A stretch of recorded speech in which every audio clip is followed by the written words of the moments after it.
Buenos días, padres de familia. Nos encontramos nuevamente en un espacio de capacitación. Para esta oportunidad hemos querido traer como temática las metodologías de intervención. Eh, las diferentes metodologías de intervención no buscan establecer nuevas actividades, nuevos objetivos o digamos como eh, alternativas a la intervención, sino que buscamos dar un conocimiento un poco más claro, sobre todo hacer hincapié en qué es importante conocer dentro de las diferentes áreas de intervención. Es como un recorderis de los objetivos que planteamos, pero al mismo tiempo queremos hacer énfasis en la importancia de conocer qué trabaja cada área teniendo en cuenta la evidencia científica. Esto lo hacemos porque, pues digamos que en redes sociales cada vez se hablan de nuevas técnicas, nuevas metodologías, nuevos protocolos que en algunos casos prometen eliminar diagnósticos ya establecidos, tienen también unas promesas de eliminar síntomas o dificultades específicas, como por ejemplo en autismo, que es lo que más se ve. Hay nuevas tecnologías que prometen hacer que un niño hable y también promete pues como procesos de quitar todas esas partes comportamentales, todas esas dificultades comportamentales a través de diferentes tipos de estimulación. ¿Por qué es importante para nosotros que ustedes lo conozcan? Uno, pues para no caer, digamos, como en esa nueva moda de probar todo lo que se ve en Internet, porque pues algunas de esas estrategias, pues lo que puede generar no es un beneficio, sino todo lo contrario, generar alteraciones en los procesos que se están desarrollando. Y también, pues obviamente, brindarles a ustedes el conocimiento para tener cuidado antes de acceder a una nueva promesa de una metodología milagrosa, porque por lo general estas metodologías que últimamente vemos en Internet son bien costosas y pues hemos visto a lo largo de todos estos años que hay papás que empiezan a hacer una inversión importante en procesos que muy seguramente no van a tener resultados porque se desconocen ciertas particularidades de los diagnósticos y porque de alguna forma no apuntan realmente a lo que se está establecido por las diferentes organizaciones que intervienen en los procesos de salud.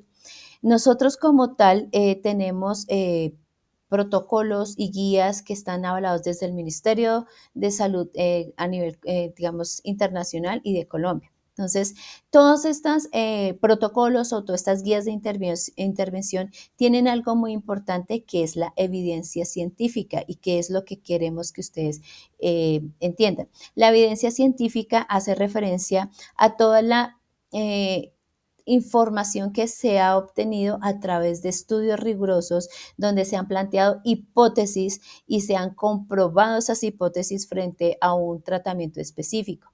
Estos estudios, por lo general, toman grupos poblacionales, aplican las técnicas, continuamente están haciendo informes detallados de las cosas que se están planteando, de los ajustes que se tienen que hacer, de lo que no se tiene que hacer, de lo que sí se tiene que hacer.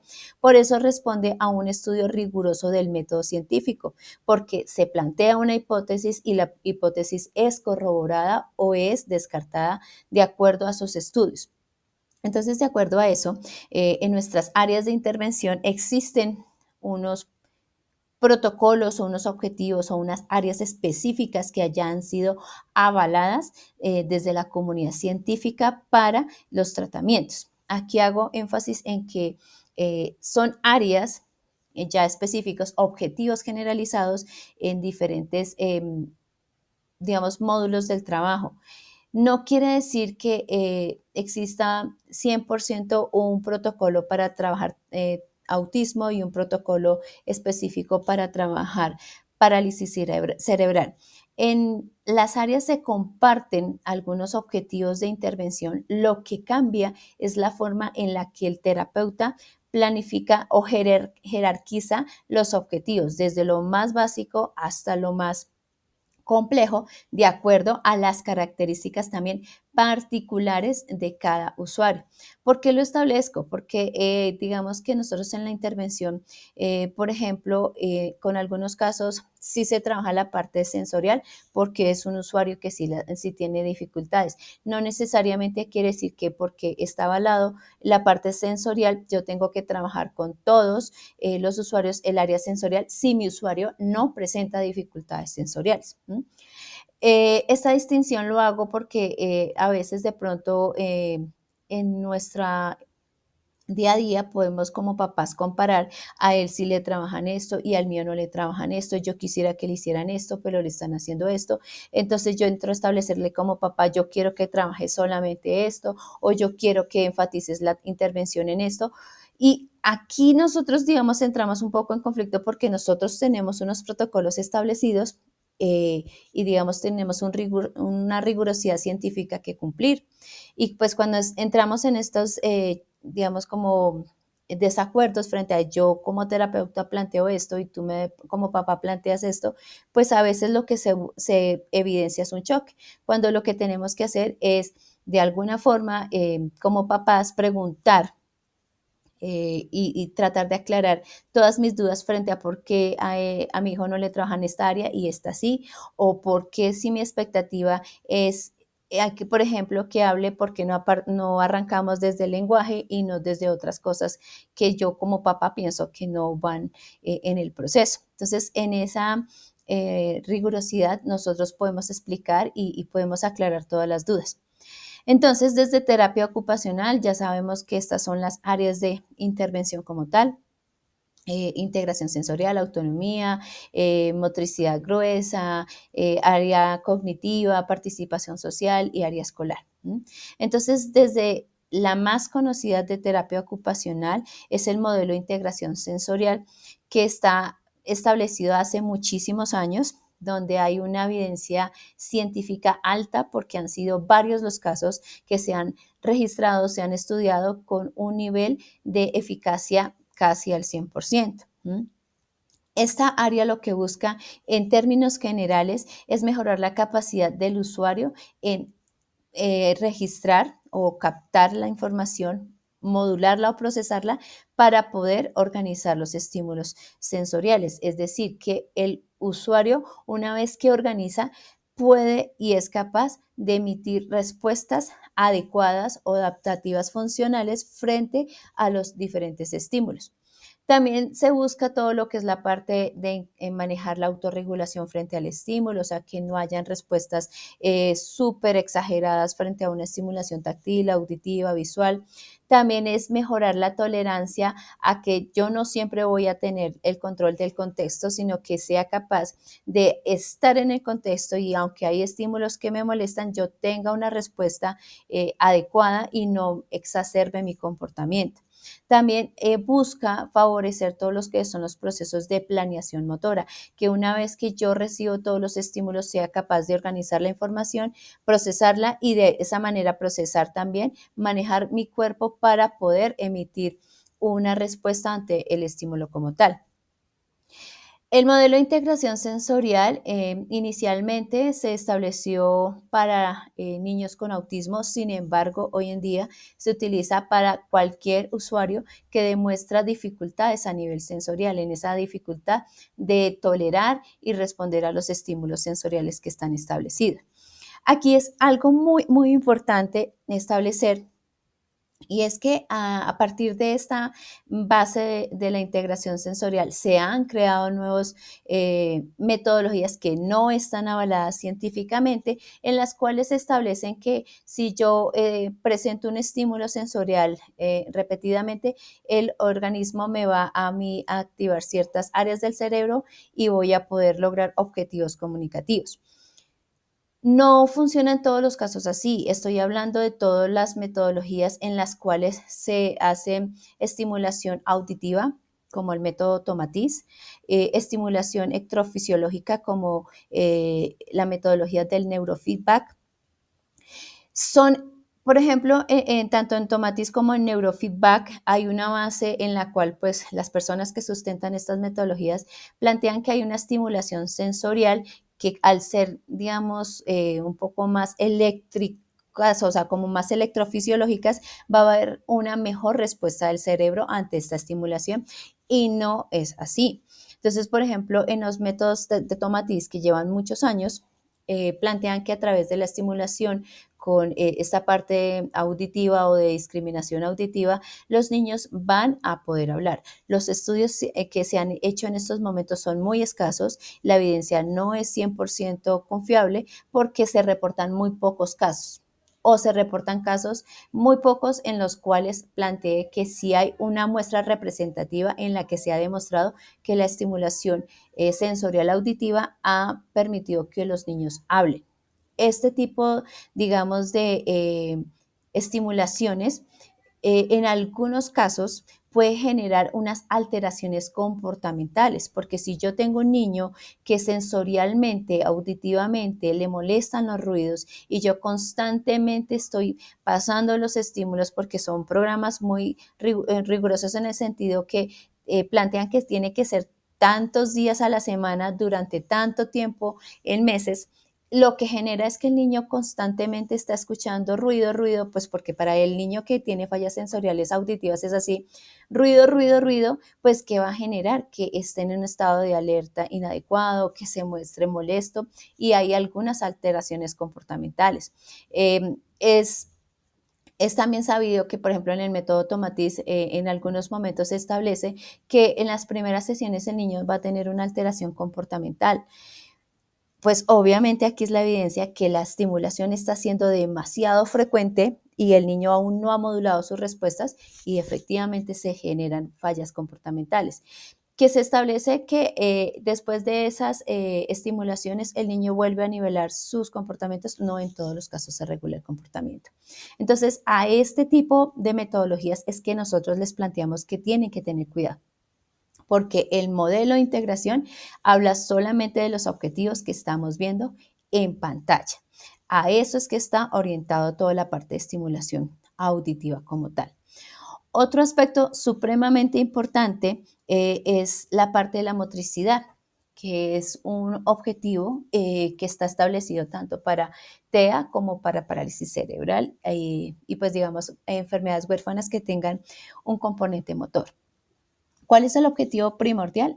Mejorar el desempeño motor funcional para que la persona llegue a ser más independiente. La participación ocupacional se refiere a que la persona adquiera las habilidades que le permitan llevar su vida diaria de la manera más autónoma, que dependa menos de terceros para desarrollar actividades. Entonces, aquí los objetivos básicos en la parte de motricidad es fortalecer la coordinación ojo-mano para hacer manipulación de objetos como alimentarse, coger unas tijeras, peinarse, mejorar todo lo que es la parte de motricidad fina para, sobre todo en los casos escolares, para mejorar el agarre de los lápices, de las tijeras, para que yo pueda escribir con mayor funcionalidad, con mayor rapidez y con menos fatiga.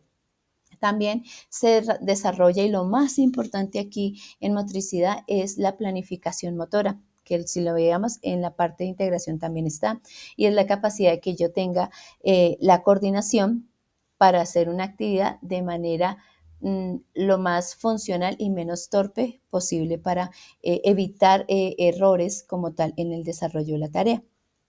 Entonces, si ven acá en la parte de abajo, se establece cuál es la evidencia, cuáles fueron los autores que hicieron el estudio sobre motricidad y pues en qué año se hizo esos estudios.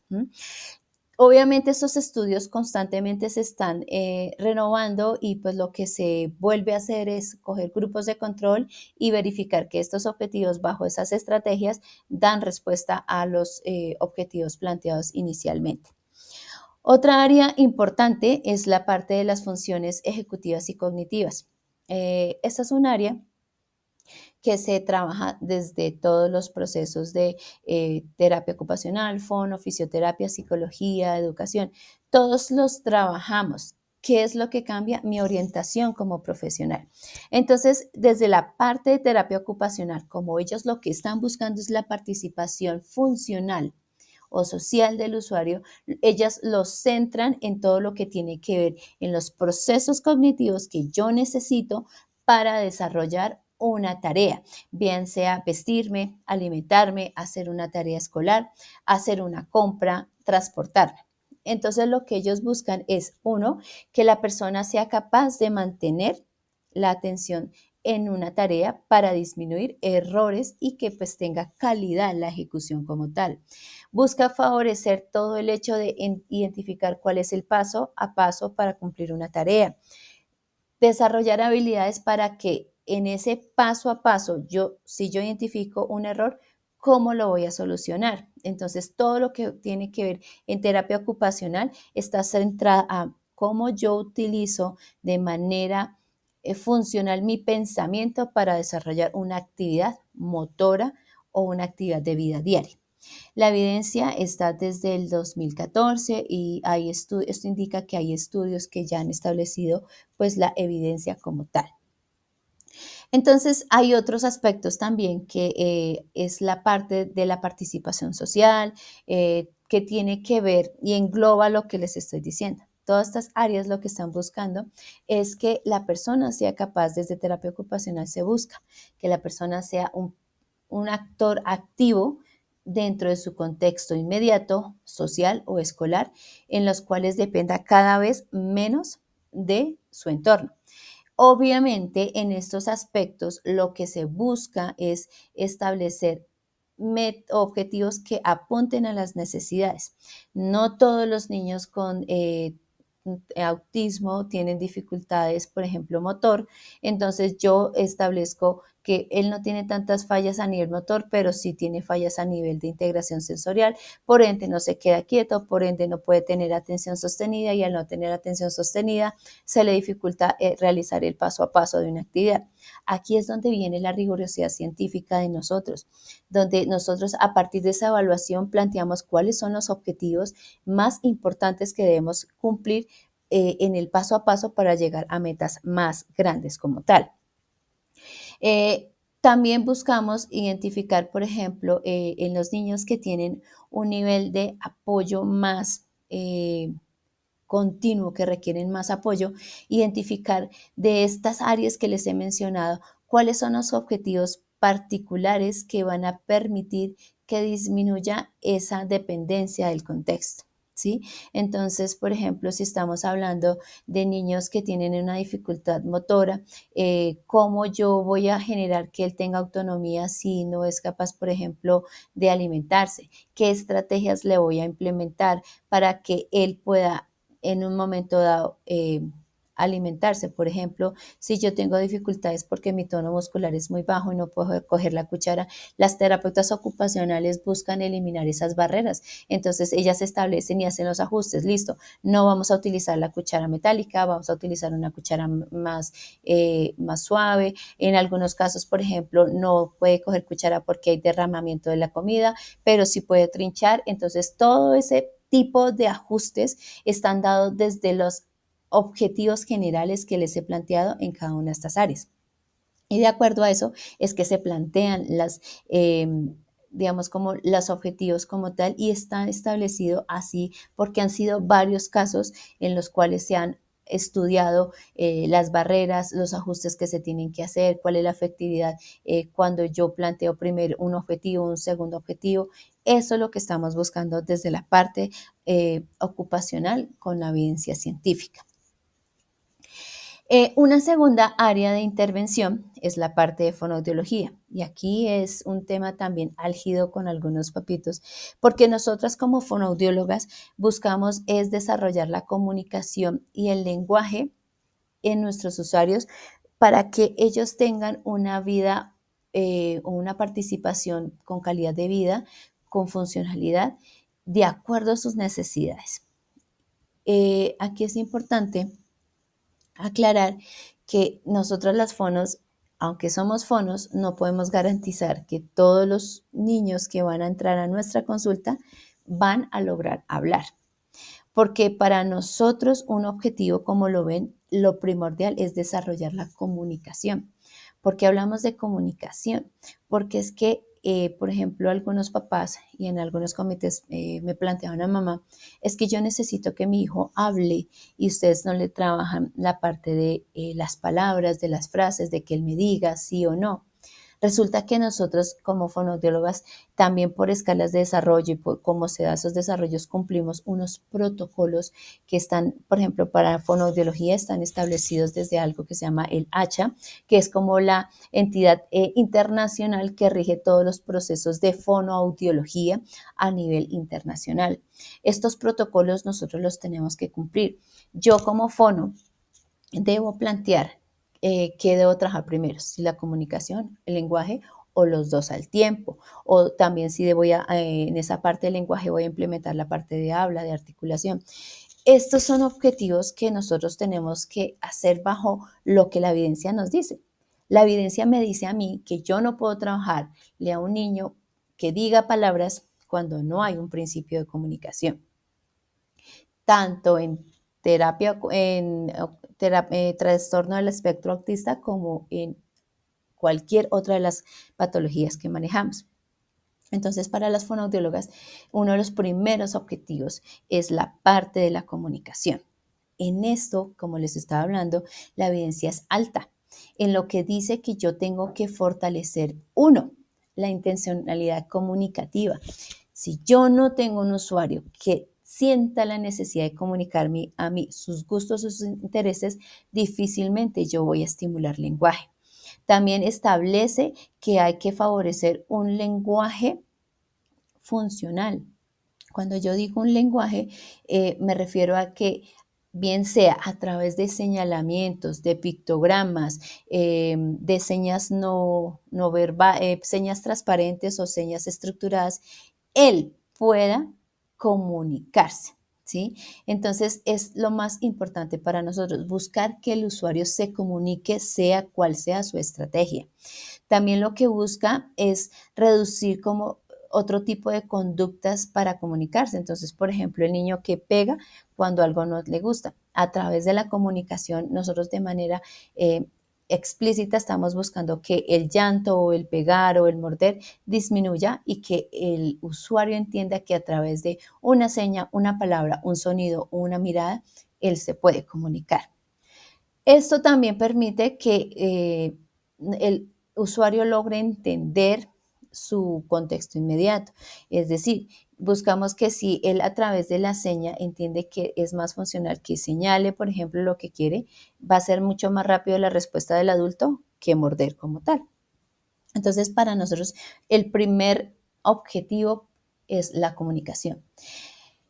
También lo trabajamos en los chicos más grandes, en los chicos que, por ejemplo, tienen un lenguaje más desarrollado, que son verbales, orales como tal. Tenemos muchos usuarios que pueden comunicarse a través de la oralidad, pero realmente no manifiestan sus intenciones. Entonces, el hecho de saludar no lo hacen, el hecho de pedir ayuda tampoco lo hacen. Y si son habilidades que se requieren para el contexto familiar como para un contexto social, pues es supremamente importante que se trabaje con ellos también la comunicación. Aquí lo que va a diferenciarse es el nivel del objetivo, o sea, qué tan importante es para este usuario comunicarse, qué tan importante para este usuario es el lenguaje o la lectoescritura.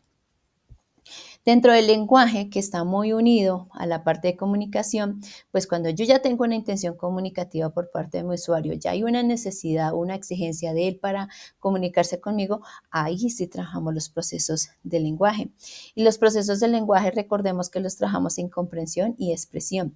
La evidencia dice que yo debo trabajar todo lo que es la parte de comprensión, el lograr entender lo que está en mi entorno para poder aprender y para poder interactuar.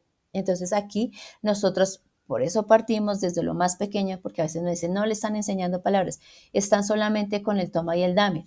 Ese toma y dame es el hecho de que favorezco la comprensión de órdenes simples. Cuando yo le digo al niño toma, le estoy dando una palabra y en el hacer y en el ejecutar y en el mostrarle cómo es la actividad, le estoy dando un vocabulario nuevo y al mismo tiempo le estoy permitiendo a él entender un comando de específico funcional para interactuar con su contexto. También estamos y debemos trabajar todo lo que es la identificación de objetos en cuanto a que él reconozca las funciones, qué acciones puede desarrollar con ese objeto, dentro de qué grupo, digamos, de categoría semántica lo puedo manejar. ¿Por qué? Porque aquí lo importante es que él pueda clasificar la información de acuerdo a la necesidad que tiene como tal. También trabajamos conceptos básicos de tamaños, formas, conceptos espaciales. Trabajamos todo lo que es la parte de la comprensión de preguntas, sobre todo en los chicos más grandes, en los cuales, como les digo, hay una verbalidad, pero no hay una comprensión de comandos como quién, cuándo, dónde. Entonces, por ejemplo, cuando están en una situación comunicativa, no logra comprender ciertas preguntas porque no logra entender ese significado o no lo sabe emplear de manera adecuada en un, por ejemplo, en un escrito, que si va a escribir dónde cuando está preguntando quién hizo algo, pues esa es una parte de comprensión que se debe seguir trabajando. Al igual que las terapeutas ocupacionales, trabajamos el seguimiento de instrucciones de 2, 3 o 4 o más pasos alternos para mejorar la parte de análisis. En la parte de la expresión del lenguaje, pues ya cuando yo he tenido una intención comunicativa, yo ya tengo un niño que se está tratando de comunicar de acuerdo a sus posibilidades, yo estimulo balbuceos, sílabas, palabras, de acuerdo a su nivel y de acuerdo a su edad de desarrollo. Trabajamos vocabulario funcional en aquellos niños que, por ejemplo, sí se pueden comunicar, pero que no logran hacer una frase. Entonces, damos comandos específicos como el sí, el no, el quiero, dame, pregunta o palabras que sean claves para que él pueda expresar sus necesidades. También trabajamos en los más grandes, lo que les decía, que complementen esas estructuras, que puedan utilizar bien los verbos, los sustantivos, los adjetivos para clarificar el enunciado como tal.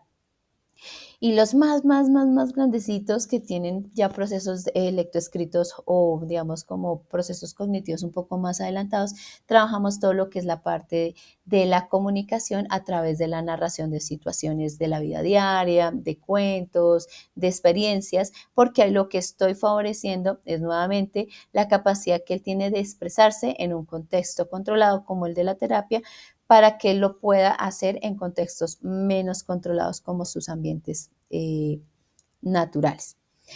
Hay una cuarta área, una tercera área que está implícita en la parte de la comunicación y el lenguaje y es algo que nosotros llamamos la pragmática.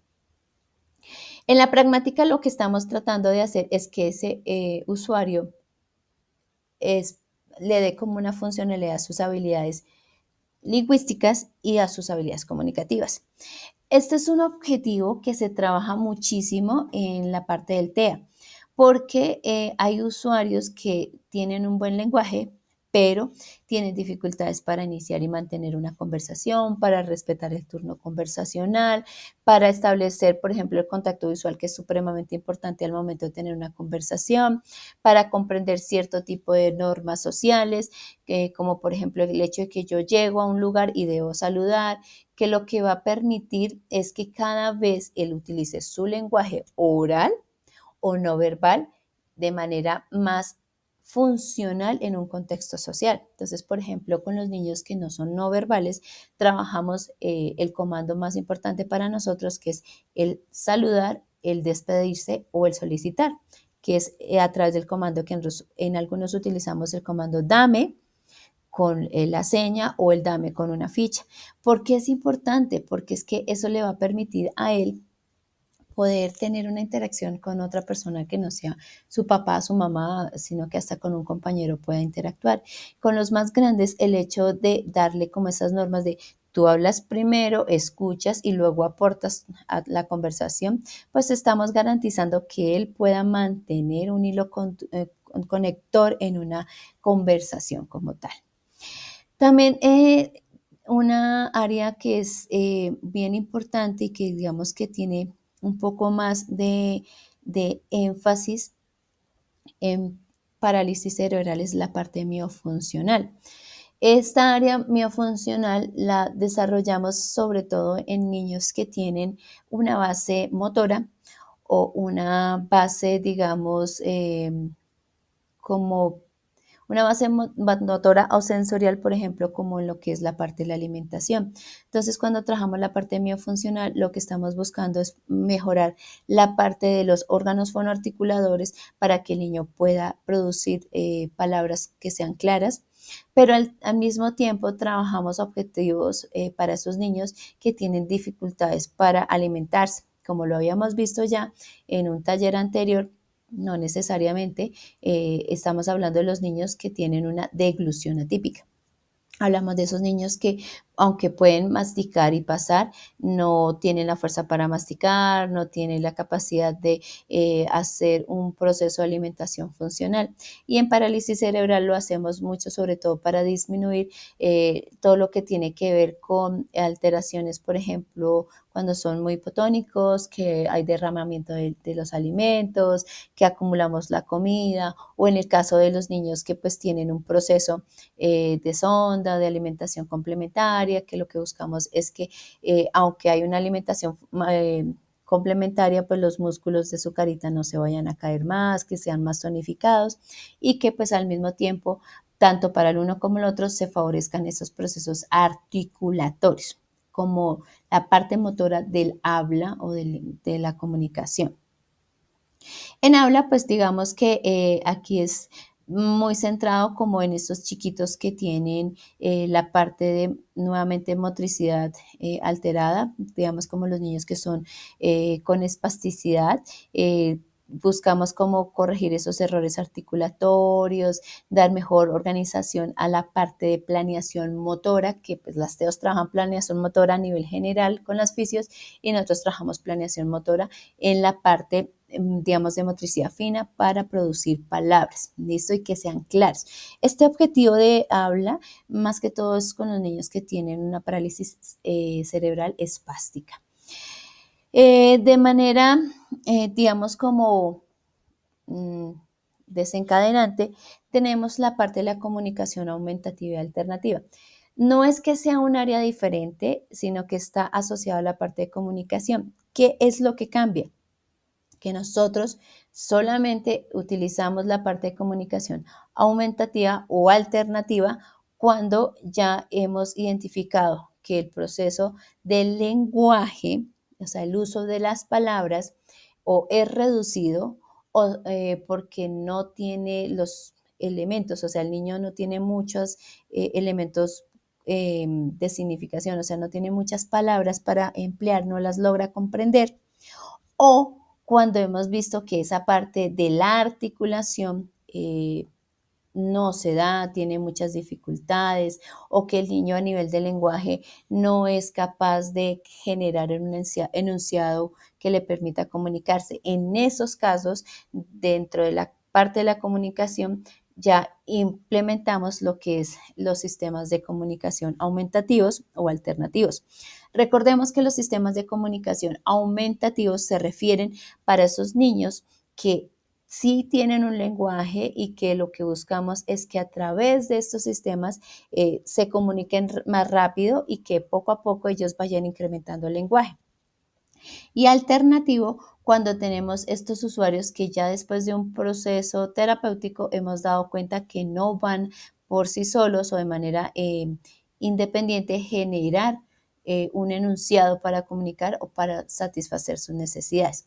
La evidencia es alta frente al manejo de los PECs. Los PECs son los sistemas de comunicación en los cuales se presentan imágenes específicas como el sí, el no, acciones que son de vida cotidiana y que pues digamos que están a través de unas imágenes o pues se manejan las agendas visuales. También están los dispositivos electrónicos, también están los pictogramas, que es solamente la imagen muy concreta para poder trabajar la comunicación. Aquí que es importante, el objetivo es que el sistema le genere a esa persona una accesibilidad para comunicarse en cualquier contexto. Eh, Aquí es importante que entendamos que la implementación de un sistema de comunicación hoy en día, por ejemplo, hablan mucho del uso de las tecnologías para la comunicación. No todos los usuarios pueden utilizar un dispositivo electrónico para comunicarse. porque, por ejemplo, los que utilizan este tipo de tecnologías requieren que haya un nivel de lenguaje muy avanzado, un nivel comprensivo, porque no es que yo le ponga el dispositivo al niño y pues por obra y magia el niño solamente aplica una tecla y ya le da la estructura de lo que quiere hacer. No es tan elaborado en estos momentos. Digamos que sí existen en estos momentos unas metodologías con sistemas electrónicos en los cuales, sobre todo para parálisis cerebral, hay unos sistemas que solamente con el contacto visual el dispositivo hace el reconocimiento de las imágenes. Pero aquí viene lo importante. El sistema de comunicación no es que yo le pongo el sistema al niño y el niño ya sabe buscar cuál es la palabra, cuál es el verbo, cuál es el sustantivo. No. Tanto en los pictogramas como en estos dispositivos que les estoy diciendo, debemos trabajar unos procesos de lenguaje en los cuales yo a través del modelamiento o la repetición le estoy trabajando al niño reconocimiento de esas palabras, de esos verbos, de esos sustantivos y poco a poco se va haciendo el ensayo continuamente para que él logre comprender la metodología del sistema de comunicación. Los sistemas de comunicación que les estoy diciendo que con el contacto visual requieren que la persona tenga un nivel comprensivo muy alto, porque aunque el usuario hace contacto con las imágenes, el usuario debe ser capaz de seleccionar, aquí están los verbos, acá están los sustantivos y los adjetivos, o sea, tiene la capacidad de reconocer las palabras como tal para implementarlas. Entonces,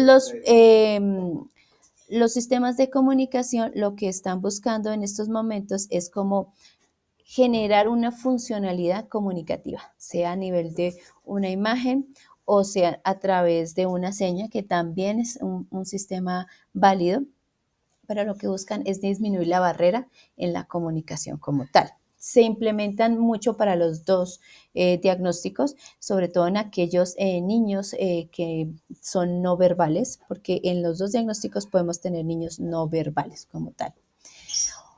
Otra área que pues digamos que es muy trabajada por nosotros es la parte de la deglución, tanto en la selectividad como en los trastornos de deglución, que también ya lo vimos en un taller pasado, pues que lo que buscamos en uno, que es en parálisis cerebral, que por lo que tiene un componente motor, lo que buscamos es tener una seguridad en el proceso de la alimentación, que no me broncoaspire el usuario como tal.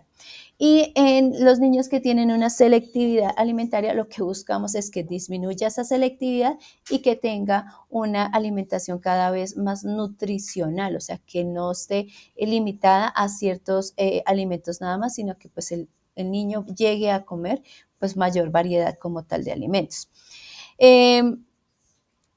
En estos procesos, lo que es importante que ustedes puedan entender es que nosotros a través de digamos, como el recorderis y el refuerzo de cuáles son nuestros objetivos, lo que nosotros estamos buscando con este taller es que ustedes puedan reconocer cuáles son las acciones terapéuticas que están basadas en resultados comprobados, que al tener resultados comprobados los podemos reproducir de manera segura, con toda la confianza de que los estudios han demostrado que esto es lo que se debe trabajar en mi hijo con este diagnóstico o con el otro diagnóstico, porque más que el diagnóstico es las características particulares. Sí es importante conocer un diagnóstico para tener una base de inicio, pero en la intervención nosotros vamos organizando la jerarquía de esos objetivos. También esta parte de la evidencia científica lo que nos permite a nosotros es establecer eso, lo que les acabo de decir. ¿Qué estrategia voy a implementar primero con este usuario? La comunicación, el lenguaje, el sistema de comunicación, la parte sensorial, la parte motora, a eso se refiere. Aquí yo pueda optimizar mi intervención, que pueda organizar de manera más confiable cuáles van a ser esos objetivos que me van a llevar a un resultado óptimo y al mismo tiempo me van a disminuir los riesgos de que las dificultades se sigan incrementando. También favorece pues todo lo que es la parte de la estandarización. La estandarización se refiere a que estos estudios científicos han permitido crear las guías clínicas o los protocolos de trabajo. Es decir, que ha permitido que se creen esos documentos en los que dice, de acuerdo a la evidencia que se encontró, usted debe trabajar estos y estas áreas con estos y estos objetivos cuando tenga cierto diagnóstico como tal. También mejora todo lo que es la parte de la calidad en el servicio, o sea, genera que yo realmente le brinde a usted como usuario un proceso efectivo que da resultados, que permite disminuir las dificultades como tal y que es de calidad. Porque cuando yo les decía, como yo les decía, esas nuevas metodologías que no están avaladas, pues lo que se ha visto es que muchos papás empiezan a invertir grandes cantidades de dinero, grandes, digamos, tiempo, esfuerzo, y que algunos de ellos pues terminan con pues como una desesperanza aprendida porque pues aunque invirtieron con mucha fe en el proceso, pues realmente se ven o que los resultados son muy mínimos o que no hay resultados o que lo que generó fue una dificultad mayor. En este sentido, pues la evidencia no solamente busca la efectividad de los tratamientos, sino que también respalda nuestra ética profesional, es decir, que garantiza que yo como profesional conozco un protocolo, debo aplicarlo de acuerdo a lo que dice la evidencia científica y no que yo llegue a improvisar como, ¿qué le voy a hacer a este niño? Mejor me lo voy por acá o mejor le voy por allá, hoy trabajo esto, mañana lo otro y pues obviamente así tampoco, pues va a haber una efectividad o una seguridad en el plan de tratamiento. Entonces, de acuerdo a esto, vamos a continuar con mis compañeras viendo todos los objetivos que desde sus áreas están también avaladas y que permiten, nuevamente, como les digo, que ustedes conozcan a profundidad y que entiendan la razón de ser de algunos objetivos que están en nuestros informes, en nuestro día a día y sobre todo lo que buscamos es blindarlos frente a que tengan la confianza y la seguridad de que lo que se está haciendo está bien hecho. Entonces le doy paso a mis compañeras. Muchísimas gracias, papitos. Buenos días, mi nombre es Camila Cruz, gestora de programas de la Fundación Luz y psicóloga. El día de hoy vamos a hablar acerca de las terapias basadas en evidencia y las pseudociencias o terapias alternativas que existen pues desde psicología y pues desde diferentes terapias en las diferentes poblaciones que manejamos. ¿Listo?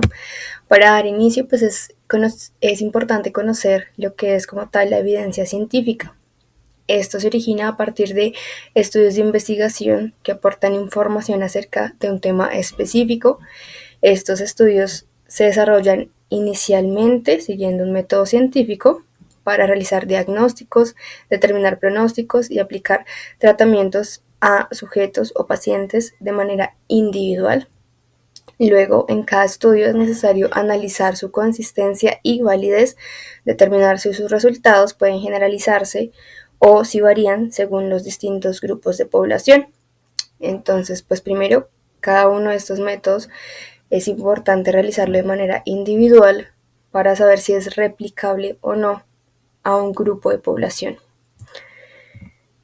Luego de esto, tenemos que realizar una diferencia entre lo que sería ciencia y pseudociencia.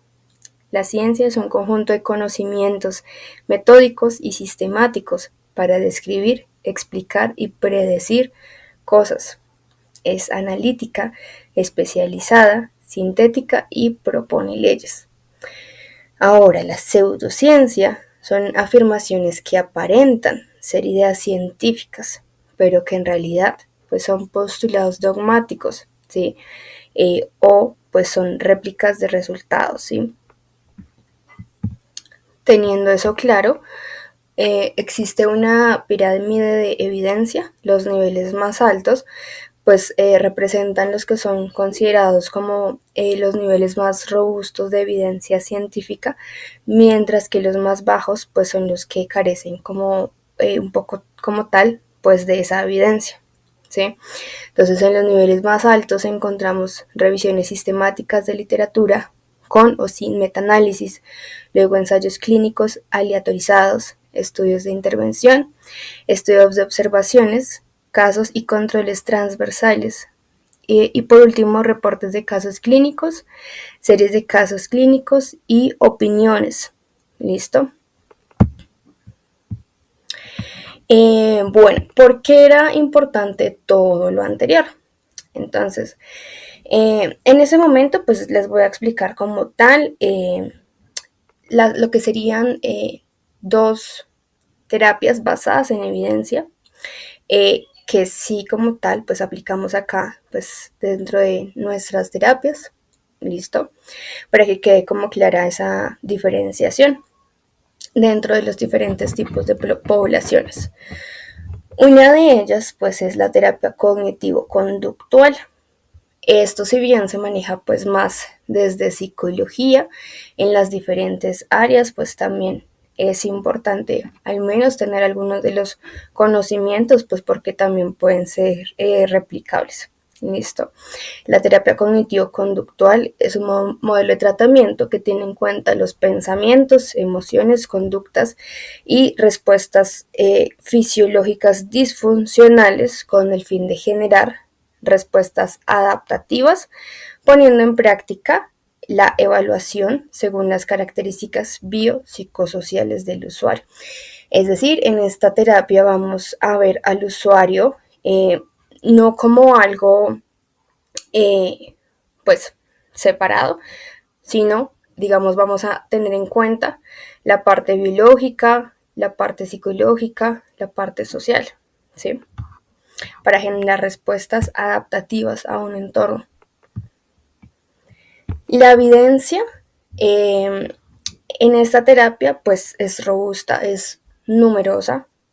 Esa terapia pues surge a partir de 1960, pero pues ya profesionalmente empezó a tener como más base o mayor pues como conocimiento a partir de los 70, principios de los 80. En los últimos 10 a 15 años pues podemos encontrar evidencia sólida puntualmente en problemas de salud mental como fobias, depresión, ansiedad generalizada por separación, bueno, todo tipo de ansiedad o temas de salud mental.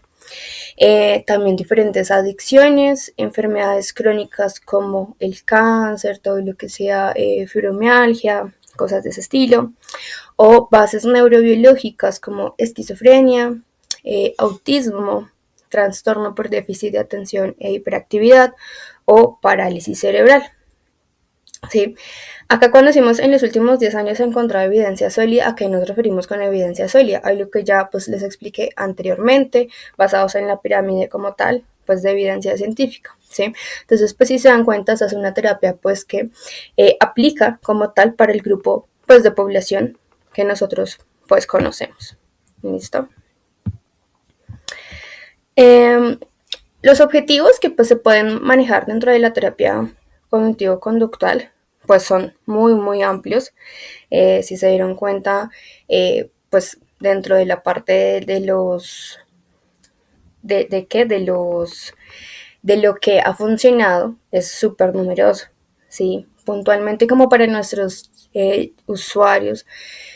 Funciona, digamos, tema de seguimiento de instrucciones, desde lo más básico o algo súper complejo, encadenadas, 2 o más comandos, todo el tema de tolerancia al malestar, frustración, modificación de conducta, ¿sí?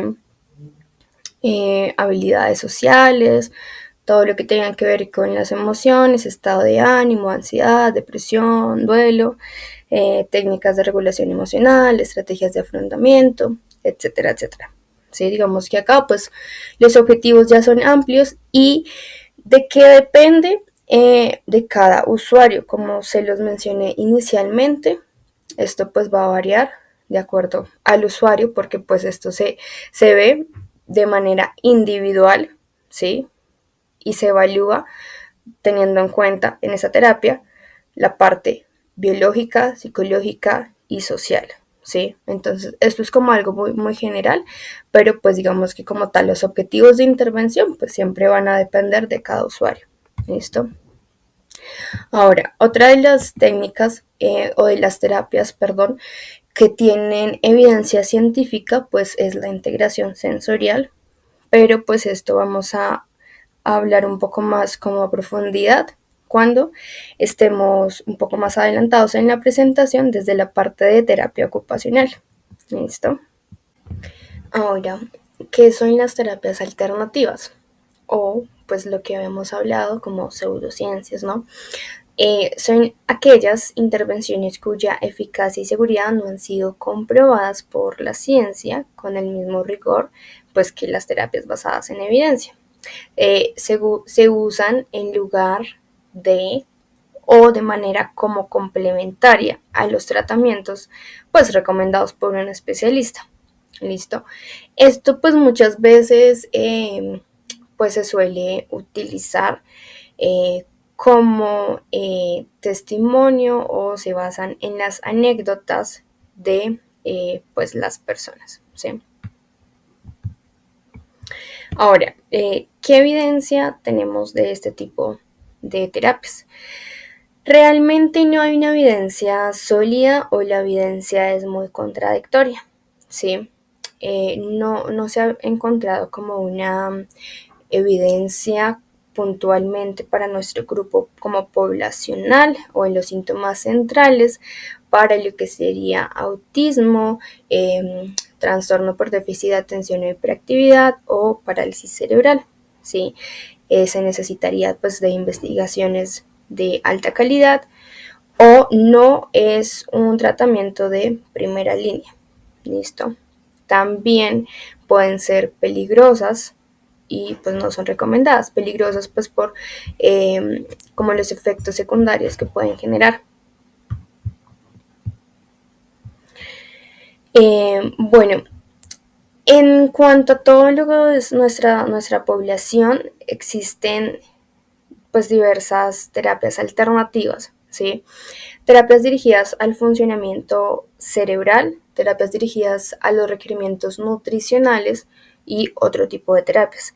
Las que encontramos en esta tabla, ninguna de estas tiene una evidencia científica sólida o sería pues una terapia alternativa o una pseudociencia.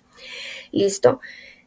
Más adelante pues vamos a empezar a hablar de algunas de estas, pero pues así de manera general encontramos pues lo que sería, digamos, entrenamiento de patrones de movimiento, de integración auditiva, lentes de colores, factores de crecimiento neuronal y fibroblástico, esto en cuanto a las terapias de funcionamiento cerebral. Por parte de terapias dirigidas a los requerimientos nutricionales, tenemos terapia ortomolecular, macrobióticos, enzimoterapia y bueno, otro tipo de terapias. ¿Listo?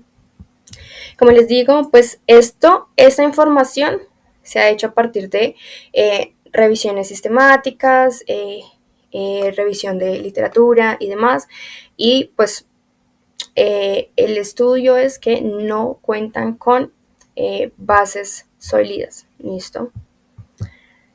Ahora, pues, ¿cuáles son las más comunes dentro de estas terapias alternativas o tratamientos complementarios o pseudociencias? Listo. Terapias de base auditiva y sensorial como método Tomatiz o terapia de integración auditiva. En esta vamos a centrarnos un poquito más adelante. Terapia de lentes con lentes de Irlen, en esta sí, pues usa filtros de colores personalizados, ya sea como láminas sobre el texto o como lentes de colores para mejorar la lectura y percepción. Terapia de base neurológica o neurofeedback, en esta también vamos a abordar más adelante. Y bueno, también intervenciones biomédicas y dietéticas como terapia de quelación. Este procedimiento médico pues es un poco riesgoso, pues busca eliminar metales pesados del cuerpo, se basa en la teoría desacreditada de que las vacunas pues pueden causar autismo. ¿Sí? Bueno, el neurofeedback, ¿sí? Esta es una de las terapias un poco comunes que podemos encontrar dentro de esta parte como alternativa. Esta es una técnica en donde utilizan electrodos, ¿sí? Para medir la actividad pues dentro de las ondas como cerebrales mediante un electroencefalograma y pues se ofrece como una retroalimentación pues de manera como pues real o paralela. ¿sí?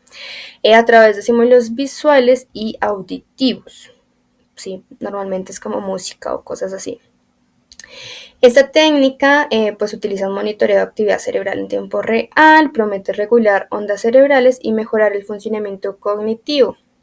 Es como comercializada como tratamiento para autismo, trastorno por déficit de atención e hiperactividad, depresión y ansiedad. Como les mencionaba, pues no hay una evidencia sólida y hay falta de estándares regulatorios internacionales. Esta terapia pues tiene muchas críticas referente al proceso. Primero, cuando se aplica genera eficiencia similar al placebo. Ahorita vamos a hablar lo que sería el efecto placebo. Y hay una desaparición de beneficios con control clínico riguroso, factores pues que son como que podrían como ser confusos, atención del terapeuta o expectativas del paciente. Y hay críticas también hacia los terapeutas. Los profesionales utilizan una jerga o un vocabulario pues confusa o sin coherencia. Hay términos como autorregulación y eficiencia cerebral, pues que podrían ser como científicos, ¿no? Si a mí me dicen como, es que esa terapia es como para que mi niño pues sea como un poco más eficiente, mejore su actividad cerebral, ¿no? Pues eso suena como chévere, ¿verdad? Pero pues realmente no es tan así. Y pues falta explicación clara, verificable, testimonios clínicos presentados como evidencia científica o promesas exageradas sobre resultados. Otra de las terapias que encontramos como alternativas o pseudociencias es el método Tomatis. Bueno, esa terapia surge a partir de un médico quien plantea que algunos niños pierden o bloquean sus habilidades para escuchar ciertas partes del espectro normal de los sonidos, ¿sí? Por lo tanto, ellos no pueden como absorber o comprender o interpretar, pues, la forma como efectiva de cómo están oyendo, ¿sí? Entonces, ¿en qué consiste esta terapia? Pues primero hay una estimulación auditiva en la cual pues se utilizan auriculares para transmitir música, pues suele ser como o gregoriana o con bases rítmicas y la voz de quien sea el cuidador, ¿sí? O la persona como más cercana, modificadas pues electrónicamente. También pues hay una doble vía de transmisión, el sonido se transmite tanto por la vía aérea como por la vía ósea, ¿sí? Actuando sobre los músculos del oído para optimizar la conducción del sonido. Y por último, pues filtros y contrastes.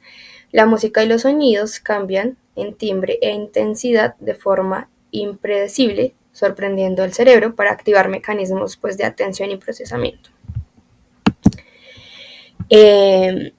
Bueno, esta terapia pues no tiene suficiente respaldo científico, al igual que las anteriores. ¿Cómo se sabe esto? Pues siguiendo la pirámide que ya vimos anteriormente, pues no se ha encontrado pues un respaldo que lo demuestre, por ejemplo, en autismo, déficit de atención e hiperactividad u otros trastornos del neurodesarrollo, por ejemplo, parálisis cerebral. Tampoco asociaciones científicas lo recomiendan como un tratamiento estándar.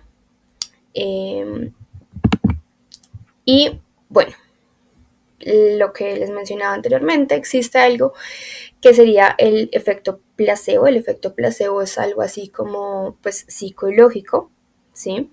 Y es un cambio en la salud o en los síntomas de una persona que resulta en la creencia o expectativa de recibir un tratamiento, pues que podría ser eficaz, aunque este no tenga un principio activo específico, ¿sí? Digamos, en el caso puntual de estas terapias alternativas, pues cómo se podría ver. Una mejoría tras recibir una terapia alternativa no necesariamente indica un cambio en la condición, podría deberse a las expectativas que yo tengo, es decir, como este efecto psicológico, ¿sí? A la atención especializada o porque me atendió el doctor que yo siempre quise que me atendiera, o al contexto o la relación o el vínculo, ¿sí? O simplemente pues por la variabilidad natural, ¿sí?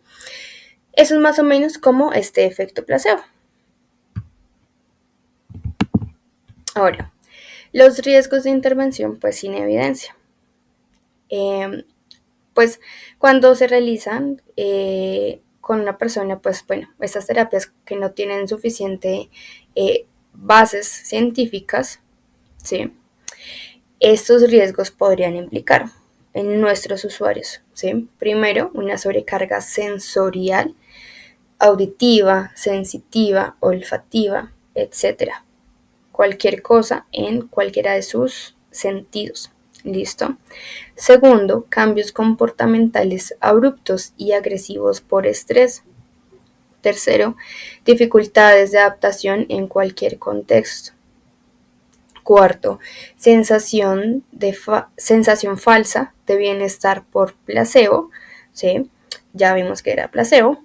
Un cambio en alguna esfera de muy corta duración sin que éste se mantenga en el tiempo. Y quinto, niveles aumentados de frustración en el paciente y en el núcleo familiar por la falta de avance esperado ante lo prometido inicialmente. Listo. Entonces, pues bueno, básicamente esta era pues como la capacitación.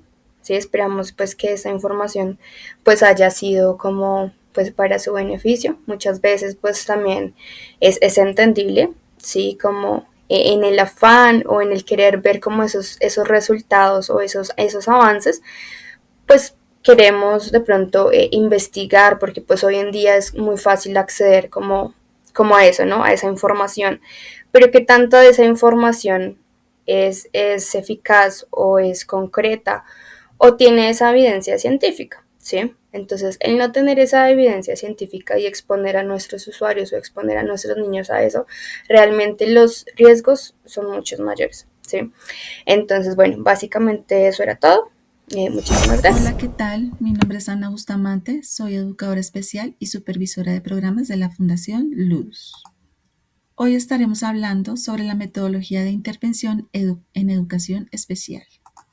Recordemos que aunque las evidencias no siempre son contundentes en todos los aspectos, nosotros tomamos las que más se adaptan a cada una de las necesidades de nuestros usuarios. Con relación a la intervención que hacemos desde el proceso educativo, se entiende como un espacio educativo diseñado con una intención académica. Está ajustado a las necesidades sensoriales, cognitivas, emocionales, motoras de nuestros usuarios. Está pensado para regular, habilitar o potencializar habilidades necesarias para participar en los diferentes procesos inclusivos y está basado en estrategias de intervención educativa.